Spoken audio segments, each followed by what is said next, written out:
नमस्कार मित्रांनो, स्वागत आहे आपल्या चॅनलवर जॉब विथ भूषण.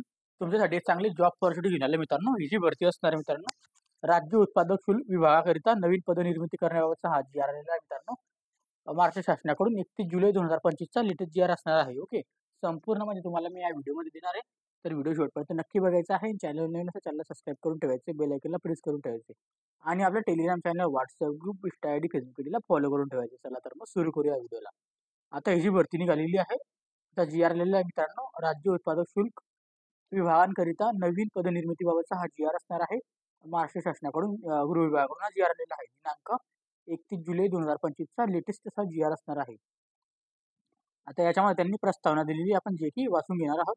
ज्या राज्य उत्पादक शुल्क विभागाकरिता संदर्भ क्रमांक 1 येथील 2/9/2021 च्या शासन निर्णयामध्ये 3800 पदांचा आकृतीबंध निश्चित करण्यात आला आहे. आता हे सांगण्यात आले की ते 3800 पदांसाठी. ओके, तदनंतर राज्य उत्पादक शुल्क विभागात अमरावती व नांदेड प्रादेशिक विभाग नव्याने निर्माण करण्यास व याकरिता 42 पदनिर्मिती निर्माण करण्यास संदर्भ क्रमांक 2 येथील 5/1/2022 च्या शासन निर्णयामध्ये मान्यता दिलेली आहे. ओके, आता याच्यामध्ये दोन इथं विभाग आलेले आहे. अमरावती व नांदेड यांची नव्याने निर्मिती झाल्यामुळे दोन विभाग निर्माण झालेले आहे. ओके, त्यासाठी 42 पदे काढलेली आहेत. त्याच्यानंतर इथं राज्य उत्पादक शुल्कमध्ये विभागाकडून इतर राज्यातील मध्यनिर्मिती धोरणा, अनुज्ञप्ती प्रकार, उत्पादक शुल्क तसेच कर संकलन वाढीसाठी राबवण्यात येणाऱ्या चांगल्या पद्धतींचा धोरणांचा अभ्यास करून महसूल वाढी संदर्भात उपाययोजना सुचवण्याकरिता 9/1/2025 रोजीच्या शासन निर्णयामध्ये अपर मुख्य सचिव गृहनिर्माण यांच्या अध्यक्षतेखाली अभ्यास गट समिती गठीत करण्यात आलेली होती मित्रांनो. ओके, सदर समितीने सादर केलेल्या अहवालात राज्य उत्पादक शुल्क विभागाचे क्षेत्रीय स्तरावरील मनुष्यबळ वाढल्यास अंमलबजावणी व दक्षतेच्या कामामध्ये परिणामकारकता वाढेल आणि त्यामुळे उत्पादक शुल्कच्या माध्यमातून महसूल वाढ संभवते अशी शिफारस केलेली होती. त्या अनुषंगाने राज्य उत्पादक शुल्क विभागाने बळकटीकरण करण्याकरिता एकूण 1232 पदे निर्माण करण्यास प्रस्तावना माननीय मंत्रिमंडळाच्या 10/6/2025 रोजीच्या बैठकीत उच्चाधिकार समितीच्या मान्यतेच्या आधीत राहून मान्यता देण्यात आलेली आहे मित्रांनो. किती? 1232 पदांसाठी इथं पद निघणार आहेत. सदर मान्यतेच्या अनुषंगाने पदनिर्मिती बाबत प्रस्तावना मुख्य सचिव यांच्या अध्यक्षतेखालील उच्चस्तरीय सचिव समितीच्या 26/6/2000 रोजीच्या बैठकीत सादर केलेला होता मित्रांनो, करण्यात आलेला आहे. त्याच्यानंतर आता इथं उच्चस्तरीय सचिव समितीने राज्य उत्पादक शुल्क विभागाच्या अधीनस्थ विविध संवर्गातील एकूण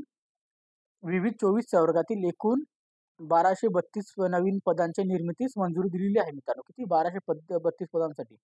त्या याच्यामध्ये मित्रांनो यामध्ये शासन खर्चातील 609 नियमित पदे असणार आहे. किती? 609 पदे हे शासकीय खर्चामधून असणार आहे आणि 135 पदे जी असणार आहे बाह्य यंत्रणेद्वारे पद भरण्यास त्याची अनुज्ञप्ती धारकांकडून वेतन खर्चांचा करून भागवण्यात येणारा पर्यवेक्षीय स्वरूपात 479 पदे निर्माण करण्यास मान्यता दिलेली आहे. आता बाकीचे किती पदे असणार आहे? अनुज्ञप्ती खर्चांकडून 479 पदे. ओके, ते विभाग परवानगी असणार आहे. या व्यतिरिक्त राज्य उत्पादक शुल्क विभागाच्या एकात्मिक सूचना व नियंत्रण केंद्र मदत कक्ष याकरिता 9 संगणकीय सल्लागार स्वरूपाचे पदे बाह्य यंत्रणेद्वारे घेण्यास मान्यता दिलेली आहे. आता 9 पदे वेगळे असणार संगणकीय सल्लागाराचे.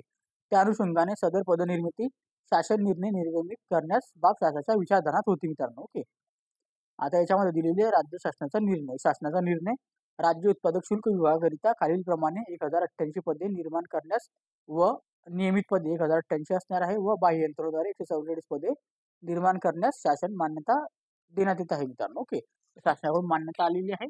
1232 पदं प्लस त्यामध्ये 9 संगणकीय. ओके, अशा पद्धतीने 1088 पदं जे असणार आहे परवानगी असणार आहे. याच्यामध्ये विवरण दिलेले आहे. नियमित पदांचे नियमित पदे असणार आहे आणि बाह्य यंत्रणेद्वारे पदे असणार आहे. याच्यामध्ये शासन खर्चिक पदे असणार आहे 619 पदे असणार आहे परमनंट मध्ये आणि बाह्य यंत्रणेद्वारे 135 असणार आहे. अनुज्ञप्ती धारकांकडून खर्च भागवण्यात येणारी पदे 479 असणार. ही पण परमनंट पदे असणार आहे नियमित मध्ये. आणि इथे 9 एकात्मिक सल्लागार नियंत्रण कक्ष मदत कक्ष याकरिता संगणकीय सल्लागार स्वरूपाची बाह्य यंत्रणेद्वारे घेण्यात येणारी पदे असणार आहे. हे 9 पदे असणार आहे बाह्य यंत्रणेद्वारे. एकूण इथं नियमित पदे असणार 1088 आणि बाह्य यंत्रणादार पदं असणार आहे 144. ओके. याच्यामध्ये उपरोक्त नवीन पदांचा संवर्गनिहाय विवरण खालीलप्रमाणे मंजूर करण्यात येत आहे.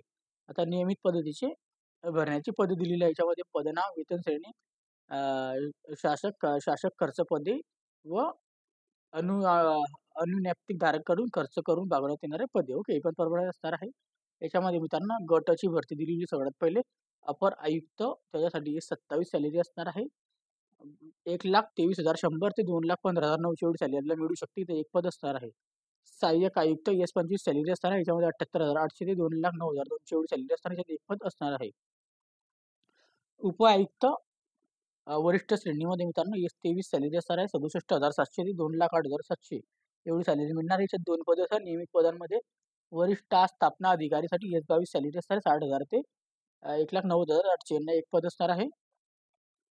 अधीक्षकसाठी S20 सॅलरी असणार आहे 56,100 ते 1,77,100 याच्यामध्ये 8 पदे असणार आहे. गटाची भरती असणार आहे. एकूण 13 पदे याच्यात बघायला मिळतात आपल्याला. त्याच्यामध्ये आता गट ब ची भरती असणार आहे. त्याच्यामध्ये आपल्याला सहाय्यक आयुक्त S16 सॅलरी असणार आहे. याच्यामध्ये आपल्याला पगार असणार आहे 64,900 ते 1,42,400 याच्यामध्ये एक पद नियमित पद असणार आहे. लेखा अधिकारीसाठी S16 सॅलरी असणार आहे. याच्यामध्ये 44,900 ते आपल्याला इथं 1,42,400 एवढी सॅलरी बघण्यात मिळते. S16 सॅलरी 2 पदं नियमित पदांमध्ये. ओके.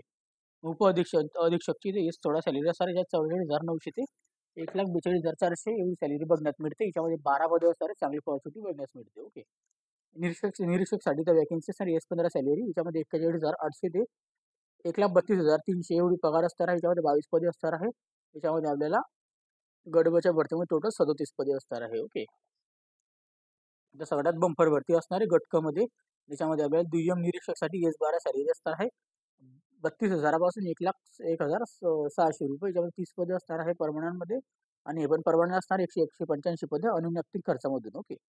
त्याच्यानं सहाय्यक दुय्यम निरीक्षकसाठी S8 सॅलरी असणार आहे. याच्यामध्ये 25,500 ते 81,100 एवढा पगार असणार. याच्यात परमनंट पदे असणार 224.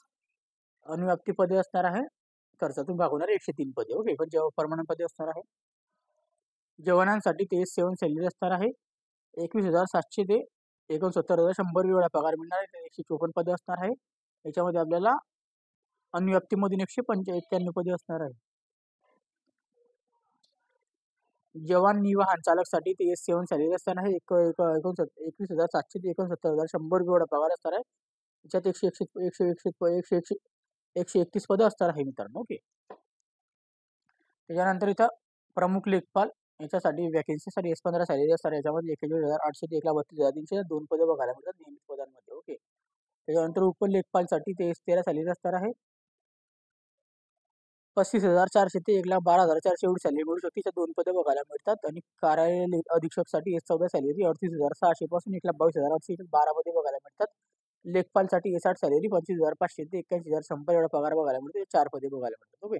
गटकची एकूण इथं पदे असणार आहे याच्यामध्ये नियमित मध्ये 579 सॉरी आणि याच्या 469. ओके.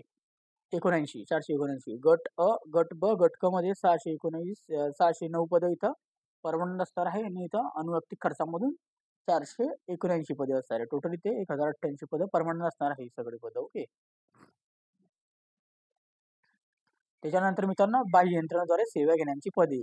आता बाह्य यंत्रणा स्वरूपात हे पदनाम असताना त्याची संख्या दिलेली आहे. याच्यामध्ये आता टिप्पणी सहाय्यक वरिष्ठ लिपिकला 18 पदं असणार आहे.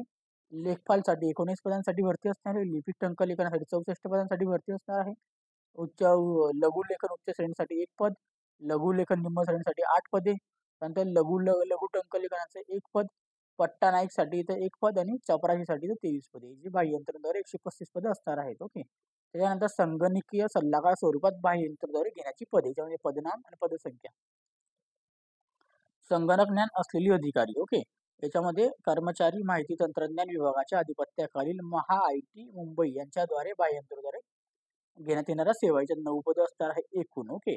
चांगली पॉझिटिव्ह असणार आहे. याच्यामध्ये दिलेल्या खाली सदर पदनिर्मिती ही सद्यस्थितीत कार्यरत कार्यालयासह खालील नवीन कार्यालयांकरता मंजूर करण्यात येत आहे.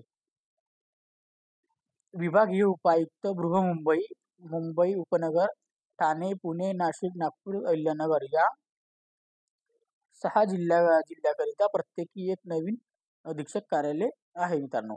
एकात्मिक सूचना व नियंत्रण केंद्र यांच्याकरिता असणार आहे. ओके. त्याच्यानंतर मदत कक्षासाठी इथं असणार आहे. प्रशिक्षण अकादमीसाठी असणार आहे. उपरोक्त नव्याने निर्माण केलेल्या पदांची कार्यालय निहाय संचालन व नवीन निर्माण करण्यात आलेल्या कार्यालयांचे कार्यक्षेत्र शासन निर्णय क्रमांक EST यामध्ये निश्चित केलेल्या प्रमाणात राहतील मित्रांनो. ओके. आता उपरोक्त मंजूर पदांची वेतन त्याच्यानंतर भत्त्यापोटी आवश्यकता ती अर्थसंकल्पीय तरतूद करण्याबाबत आयुक्त राज्य उत्पादक शुल्क मुंबई यांची आवश्यकता ती कार्यवाही करावी मित्रांनो. ओके. अशा प्रकारे हा GR आलेला मित्रांनो. परमनंट व्हॅकन्सी तर निघणार आहे, बंपर भरती इथे येणार आहे परमनंट 1088 पदांसाठी. तर आपल्याला इथं अभ्यासाला तालीम लागून जायचे मित्रांनो. याच्यामध्ये आता तुम्हाला सांगू इच्छितो MPSC ग्रुप बी ची भरती आलेली, STI ASU ची तिथं पण खूप सारे कमी पदे आपल्याला बघायला मिळतात. त्यात अजून PSI ची भरती आलेली नाही MPSC ग्रुप बी मधून, आणि MPSC ग्रुप सी ची भरती सुद्धा आलेली नाहीये. तर बंपर भरती याच्यामध्ये येणार आहे मित्रांनो. खूप सारे इथं चांगली अपॉर्च्युनिटी इथं भेटणार आहे 1088 पदांसाठी. तर आपल्याला अभ्यासाला लागून जायचं मित्रांनो, जेणेकरून आपल्याला इथं टायमावर अभ्यास करण्यासाठी इथं धावपळ होते. तर आतापासून आपण अभ्यासाची तयारी करून ठेवा. ओके. तर बंपर भरती इथे येणार आहे. MPSC ग्रुप ए ची पण येणार आहे, ग्रुप बी ची पण येणार आहे, ग्रुप सी ची पण येणार आहे बंपर भरती. आता ओके. खूप सारे GR इथं आलेले मित्रांनो. खूप सारे पदं इथं खाली असल्यामुळे सगळे पदे इथं भरण्यात येणार आहे मित्रांनो. ओके. तर चांगली अपॉर्च्युनिटी असतात याच्यामध्ये. तर अभ्यासाला लागा. काही तुम्हाला डाऊट असेल तर मला तुम्ही कमेंट बॉक्समध्ये कमेंट करा, आणि नाहीतर मला तुम्ही Instagram, Facebookला मेसेज करू शकता. याची लिंक तुम्हाला डिस्क्रिप्शन बॉक्समध्ये मिळून जाईल मित्रांनो. ओके. याची लवकरच आता अप्लाय करण्याची अप्लाय करण्याची अपडेट आली तर लवकरच व्हिडिओ पण सादर करेल मित्रांनो. मी लवकरच बनवून आणेल. तत्पूर्वी आपल्याला तुम्हाला याच्याकडे PDF फाईल पाहिजे तर टेलिग्राम चॅनल WhatsAppवरून डाउनलोड करून घ्यायचं. त्याची लिंक तुम्हाला डिस्क्रिप्शन बॉक्स मिळून जाईल. ओके. तर काही शंका असेल कमेंट बॉक्समध्ये कमेंट करा. व्हिडिओ आवडला तर लाईक करायचे, जास्तीत जास्त मित्रांना शेअर करायचं आहे, आणि चॅनलवर नवीन असेल चॅनलला सबस्क्राईब करायचं, बेल आयकॉनला प्रेस करायचं मित्रांनो. असा जॉब अपॉर्च्युनिटीसाठी आपण आता भेटूया नेक्स्ट व्हिडिओमध्ये. तोपर्यंत जय हिंद मित्रांनो. थँक्यू.